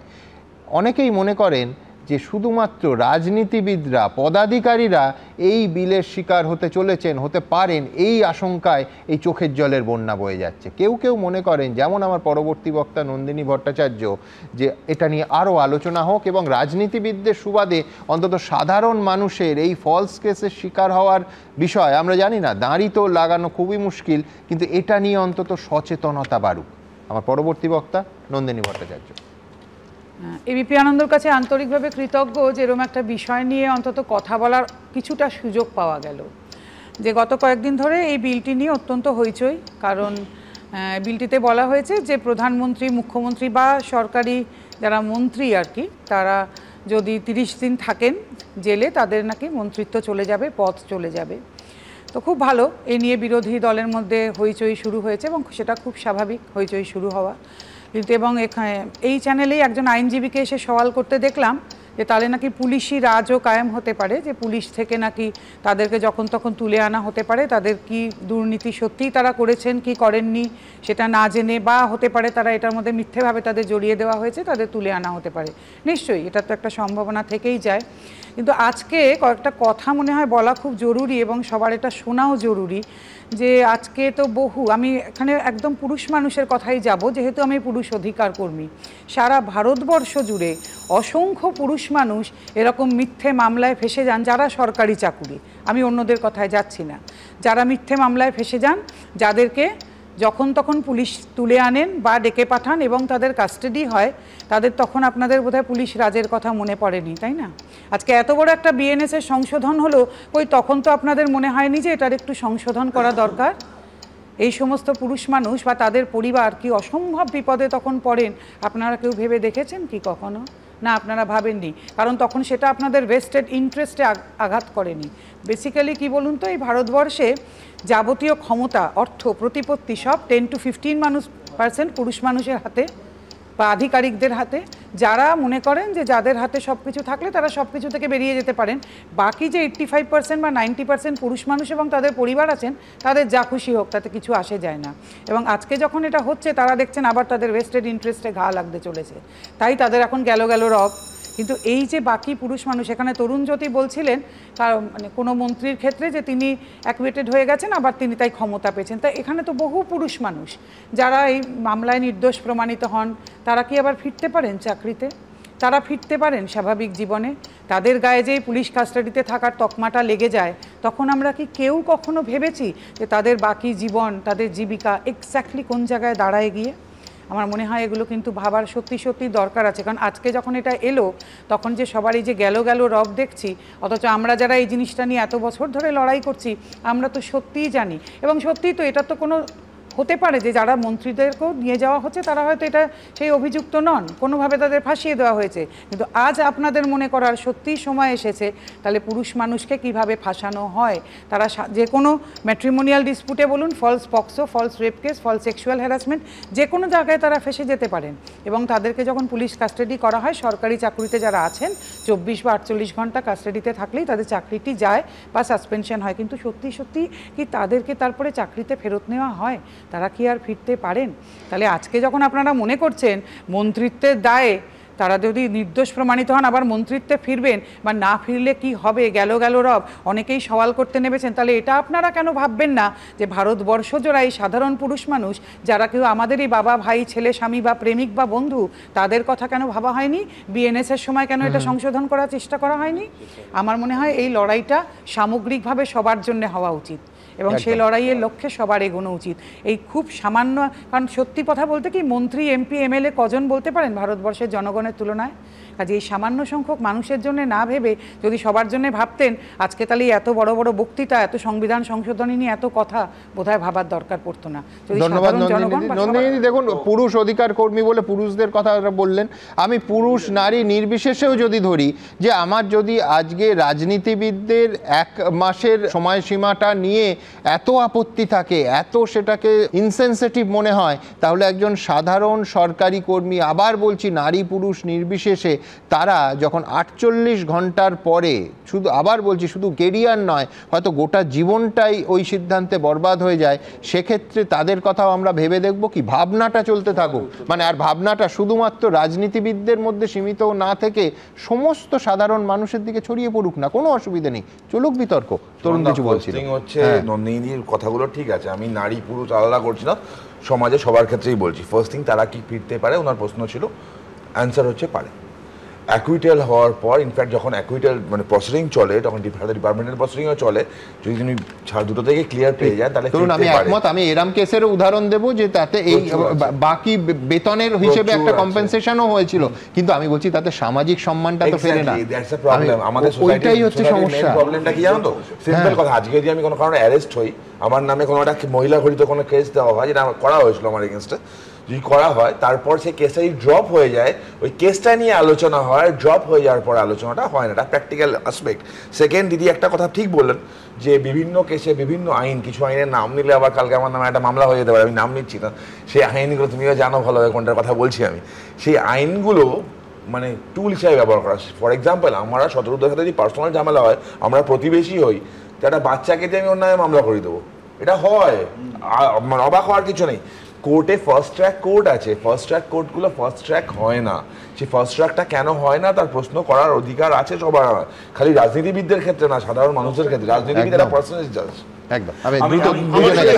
কথা বলার আছে, উনি আমায় সুযোগ দিয়েছেন বলার, যে সেটা হচ্ছে এই সমস্যাটার সমাধানের জন্যই তো তৃণমূলের লোকসভার নেতা কথাই বলেন অভিষেক বন্দ্যোপাধ্যায়, তিনি তো প্রেস কনফারেন্স পার্লামেন্টে যায় না, 40% কে বলেছে? 40% অ্যাটেন্ডেন্স, থাকুন, আরে রেকর্ড বলছে, শুনুন না, 40% অ্যাটেন্ডেন্স, মানুষের যখন পার্লামেন্টে কথা বলেন না, তখন এইরকম 40% অ্যাটেন্ডেন্স, 40% আগে ছিল 10%, আরে বাবা আগে 10%, এখন 40%।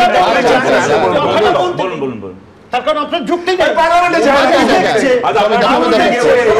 অভিষেক বন্দ্যোপাধ্যায় যেটা বলেছেন যে একটা লাইন ওই বিলের মধ্যে অ্যাড করুন, যে সেটা হচ্ছে পরিষ্কার ভাবে যে পরে যদি সেই ব্যক্তি নির্দোষ হয়ে আসে, যে এজেন্সি তার বিরুদ্ধে এই মামলাটা করেছিল বা কেস সাজিয়েছিল, তার ডবল সাজা দেওয়া হবে।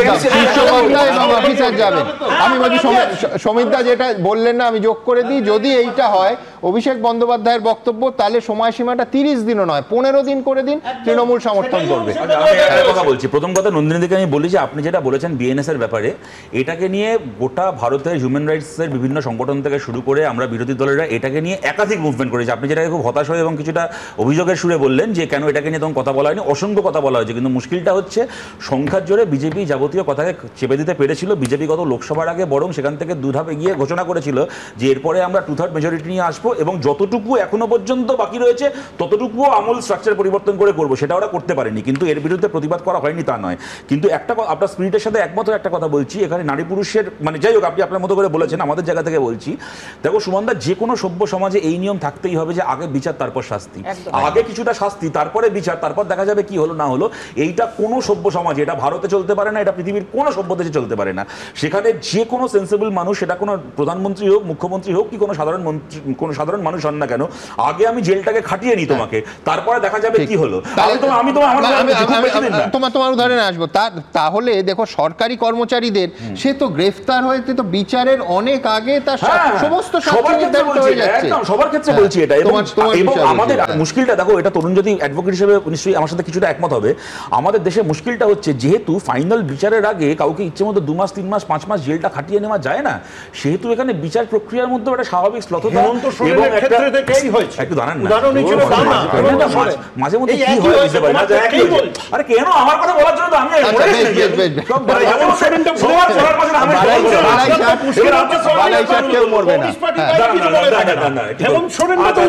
ঠিক আছে ভাই। এবার কথাটা হচ্ছে কি যে কারণে আমাদের দেশে কিন্তু দুটো মুভমেন্ট প্যারালালি চলতে হবে। এক হচ্ছে যে প্রথম কথা বিচারের আগে তুমি লোককে শাস্তি দিতে পারবে না, অপরদিকে বিচারটাকেও একটা নির্দিষ্ট সময়ের মধ্যে শেষ করতে হবে। 10 বছর ধরে 12 বছর ধরে বিচার চলবে, এটাও চলতে পারে না। আমি বলছি এখানে একটাই কথা বলতে হয় যে ভাগ্যিস এইরকম 130তম সংবিধান সংশোধনীটা এলো, তারপরে সবার মনে পড়লো যে সরকারি কর্মচারীদের ক্ষেত্রে ওই 48 ঘন্টাটা বাড়ালে ভালো হয়, অন্তত এই নিয়ে চিন্তাভাবনা চলুক না সমাজে। আমি এইখান থেকে আমার পরের প্রতিবেদন, যারা এই মুহূর্তে টেলিভিশন সেটের সামনে এসছেন তাদের জন্য, যে প্রতিবেদনটার মধ্যে কার্যত আমরা রাজনীতি খুব একটা রাখিনি। কেন রাখিনি?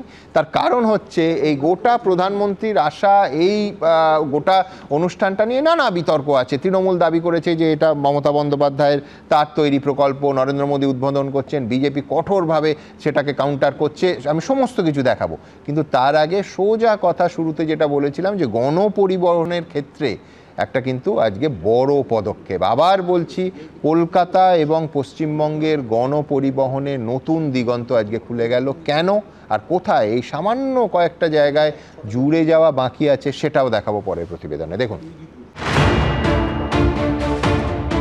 কলকাতার মুকুটে যোগ হলো নতুন পালক, গণপরিবহনে খুলে গেল নতুন দিগন্ত। ইস্ট ওয়েস্ট মেট্রোর গ্রিন লাইনের মিসিং লিংক পেল গ্রিন সিগন্যাল।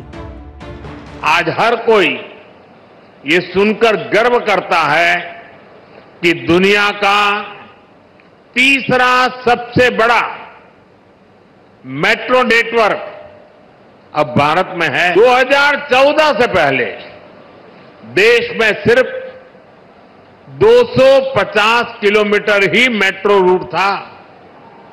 आज देश में मेट्रो रूट 1000 किलोमीटर से भी ज्यादा का हो गया है।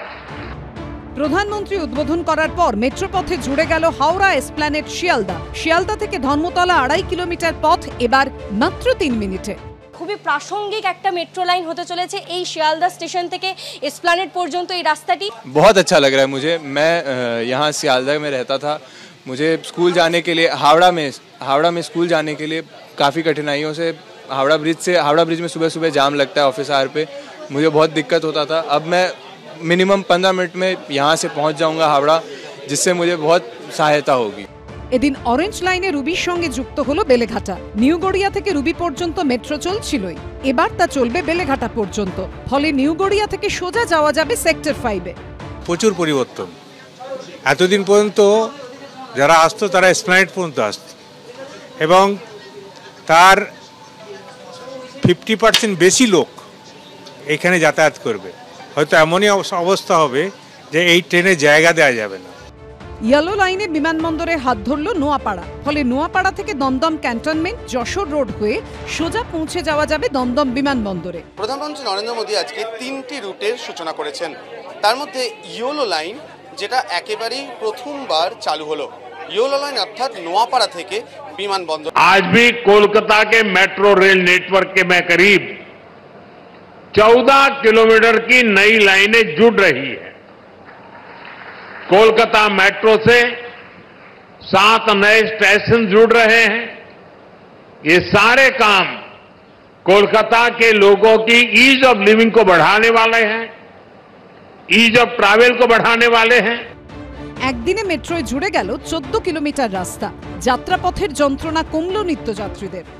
आज हावड़ा और सियालदह जैसे देश के सबसे व्यस्त रेलवे स्टेशन अब मेट्रो से जुड़ गए हैं।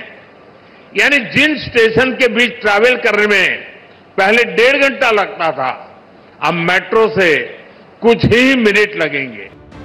এবার মেট্রো নেটওয়ার্কে একদিকে যেমন হাওড়ার সঙ্গে যুক্ত হলো কলকাতা বিমানবন্দর, তেমনি হাওড়া ময়দান থেকে গঙ্গার নিচ দিয়ে পৌঁছে যাওয়া যাবে সেক্টর 5-এ। মেট্রো সূত্রে খবর, এদিন থেকেই যাত্রী পরিবহন শুরু হয় ইস্ট ওয়েস্ট মেট্রোয়। অন্য 2 লাইনে ট্রেন চলাচল শুরু হবে সোমবার থেকে। অরিত্রিক ভট্টাচার্য, ঐশী মুখোপাধ্যায়, এবিপি আনন্দ, কলকাতা। দেখুন আবার বলছি যে গণপরিবহনের ক্ষেত্রে ঐতিহাসিক দিন এই 22শে আগস্ট হয়ে থাকবে। কেন? তার কারণ দেখুন কলকাতার বড় দুটো অফিস পাড়া সেক্টর 5 আর ডালহাউসি জুড়ে যাচ্ছে, কলকাতার দুটো প্রধান স্টেডিয়াম যুব ভারতী আর ইডেন গার্ডেন্স জুড়ে যাচ্ছে, কলকাতার দুটো প্রধান বাস টার্মিনাল করুণাময়ী আর এক্সপ্ল্যানেড জুড়ে যাচ্ছে, কলকাতার দুটো প্রধান রেল স্টেশন হাওড়া এবং শিয়ালদা জুড়ে যাচ্ছে। কিন্তু যেটা জুড়ল না সেটা হচ্ছে উন্নয়নের স্বার্থে অন্তত আমাদের শাসক এবং বিরোধী, মানে কেন্দ্র এবং রাজ্য। অথচ দেখুন আমরা কেরলে দেখেছি যে দেশের প্রধানমন্ত্রী এবং সিপিএমের মুখ্যমন্ত্রী পাশাপাশি বসে সরকারি মঞ্চে তারা সরকারি প্রকল্পের উদ্বোধন করছেন। তামিলনাড়ুতে সরকারি প্রকল্পের উদ্বোধন করছেন কেন্দ্র এবং রাজ্যের মন্ত্রীরা পাশাপাশি বসে। 365 দিন তো রাজনীতি হয়, 364 দিন হোক, একটা দিন উন্নয়নের স্বার্থে, যেখানে সবথেকে বড় কথা যে এই গণপরিবহনের ঐতিহাসিক দিনটা কার সুবাদে এসছে তাই নিয়েও বিতর্ক হচ্ছে, কোনো অসুবিধে ছিল না বিতর্কে, কিন্তু পাশাপাশি সবাই হাতে হাত ধরে একটা দিনের জন্য কেন একটা উন্নয়নের মডেল করা যাবে না। অনেকে বলছেন 4টে রং হলো মেট্রো, নীল, হলুদ, সবুজ, কমলা, লন্ডন মেট্রোর মতোই অনেকটা। এখানে কলকাতা মেট্রো রং মিলান্তির দিনে শাসক আর বিরোধীর রং মিলে যাক আমি চাইছি না, কিন্তু উন্নয়নের স্বার্থে শাসক আর বিরোধী যারা ক্ষমতায় আছেন কেন্দ্রে এবং রাজ্যে একদিনের জন্য কি কাছাকাছি আসা সম্ভব ছিল না? অনেকে বলছেন যদি আসতেন তাহলে এই প্রকল্পের সময়সীমা আরও এক ধাক্কায় অনেকটা কমে যেত, সবথেকে বড় কথা খরচটা অনেকটা কমে যেত। আমার পরবর্তী বক্তা অধ্যাপক রাজাগোপাল ধর চক্রবর্তী কি বলেন? সুমন, বাঙালি হিসেবে, কলকাতাবাসী হিসেবে আজকে বড় আনন্দের দিন। কেননা আমার মনে আছে বহুদিন কলকাতা শহরে এয়ারপোর্টে যেতে গিয়ে নিজের মাল কুলির মতন ঠেলে, হ্যাঁ, এত বিরাট জ্যাম, এয়ারপোর্টে পৌঁছতে সময় লেগেছে, এয়ারপোর্টে স্টেশনে পৌঁছতে সময় নিয়েছে। কিন্তু আজকে যেটা দেখলাম এর হয়তো নানান ইতিহাস আছে, এদিকে না গিয়েও বলা যায় বাঙালির জীবন বা কলকাতাবাসীর জীবন যে এত দ্রুত আজকের যে মানুষ বিভিন্ন রেলওয়ে স্টেশনগুলোকে যেতে পারছে। তুমি যেটা বললে খেলার মাঠে যারা ক্রীড়াপ্রেমী আছে তাদেরও একটা সুবিধে হয়েছে। ব্যাপারটা হচ্ছে একটা সত্যি আনন্দের দিন। রাজনৈতিক আজকে যখন মোদি কলকাতায় এসেছেন বিজেপি সমর্থকদের মধ্যে হই হুল্লোড় উল্লাস, বিরোধীদের বুক দুরপুর করছে কি প্রধানমন্ত্রী বলবেন, কোথায় অ্যাকশন হবে। কিন্তু আমাদের আনন্দ এই যে নেটওয়ার্কিংটা হলো। যখন আমি বিদেশে যেটা পড়তাম লন্ডনে, তখন মুহূর্তের মধ্যে এইখান থেকে ওখানে চলে যাওয়া যাচ্ছে, আমি ভাবতাম আমাদের দেশ কবে হবে। আজকে সেই এসেছে 22শে আগস্ট, যেদিন আমাদের সমস্ত গন্তব্যস্থলগুলো একেবারে জুড়ে গেছে। আর সেই মানে ভয় নেই যে আমি ট্রেন মিস করবো বা প্লেন মিস করবো। এইটা যেটা ঘটেছে, এর হয়তো বলবেন, কেউ বলবেন এর পেছনে এই নেতা আছে, ওর পেছনে এই নেতা আছে, এর একটা লম্বা ব্লু প্রিন্ট আরেকজন করেছেন। কিন্তু না না তারা বলুন, কিন্তু আমি বলছি 10 দিন আগে কর্ণাটকে দেখলাম প্রধানমন্ত্রীর এক পাশে কর্ণাটকের কংগ্রেসি মুখ্যমন্ত্রী, আরেক পাশে উপমুখ্যমন্ত্রী, কোনো অসুবিধা নেই। সেটাই তো প্রশ্ন। উন্নয়ন যদি করতে হয়, উন্নয়নটা তো মানুষের স্বার্থে। আমার মনে আছে যখন ইউপিএ 2 তৃণমূল বেরিয়ে গেল রেল মন্ত্রক থেকে, আমরা দেখেছিলাম তখন এই সমস্ত রেলওয়ে প্রজেক্টগুলো কীভাবে ধাক্কা খেয়েছিল। কেন? তখন একটা স্বার্থ ছিল, ইগোর সমস্যা ছিল ইউপিএ 2 সরকারের সঙ্গে তৃণমূলের। কিন্তু তখন যদি থাকতো হয়তো এই রেলওয়ে প্রজেক্টগুলো অনেক দ্রুত এগোতে পারত।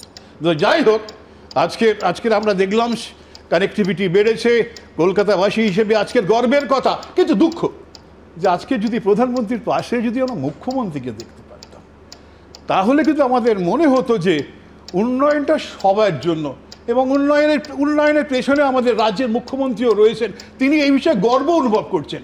কিন্তু কারোর গর্বটা নেই, কেননা ক্রেডিট বোধহয় প্রধানমন্ত্রী পেয়ে যাবেন, তার দলের লোকরা পেয়ে যাবে। তাই আমার সেখানে না যাওয়াই দরকার। এই যে ভাবনা, উন্নয়নের বেনিফিট একটা দল নেবে, এই যে একটা ভাবনা তৈরি হলো, এই ধরনের একপেশি ভাবনা কিন্তু মানুষকে দুঃখ দেয়। মানুষ চায় যে আরও কী করে উন্নয়ন হোক, মানুষ তার সুফলটা পাক। আজকে সেটা ঘটেছে।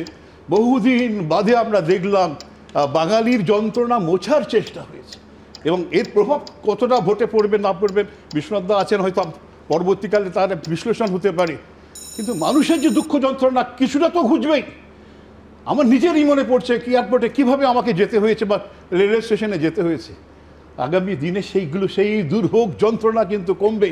তার জন্য যদি প্রধানমন্ত্রী স্যালুটেড পাওয়ার যোগ্য থাকেন, যারা আজকে এলেন না তাদেরও কিন্তু একটা, তাদের সম্বন্ধে মানুষ ভাববে যে এরা তাহলে উন্নয়নের সাথেই না এরা ভোটের সাথে। বেশ, আমি তরুণের কাছে যাব উল্টো দিক থেকে, যে শুধু মুখ্যমন্ত্রী কেন, তোমরাও সেইভাবে কি চেয়েছিলে, নাকি চেয়েছিলে যে এটা নিয়ে একটা তুতুময় হোক, তাতে কারণ একই মঞ্চে মুখ্যমন্ত্রী এবং প্রধানমন্ত্রী থাকলে দুপক্ষেরই রাজনীতির একটা ঝুঁকিও তো থেকে যায়। আচ্ছা, আদর্শগতভাবে আমাদের সাথে বামেদের আদর্শগত নীতি, তৃণমূলের নীতি নেই ছেড়ে দাও, আদর্শগতভাবে পুরো ডিফারেন্ট, রাইট? কেরালাতে যদি হতে পারে তো এখানে কেন হবে না? একটা কথা আজকে বলতে হয়, আজকে সবার ক্রেডিট হচ্ছে, এর ক্রেডিট ওর ক্রেডিট, একজন ব্যক্তির ক্রেডিট না দিলে আজকে অন্যায় হবে। আমি হয়তো আয়নার সামনেও দাঁড়াতে পারবো না। জাস্টিস দীপঙ্কর দত্ত, তিনি আজকে সুপ্রিম কোর্টের জাজ, তিনি না থাকলে এই প্রজেক্টটাই হয়তো হতো না।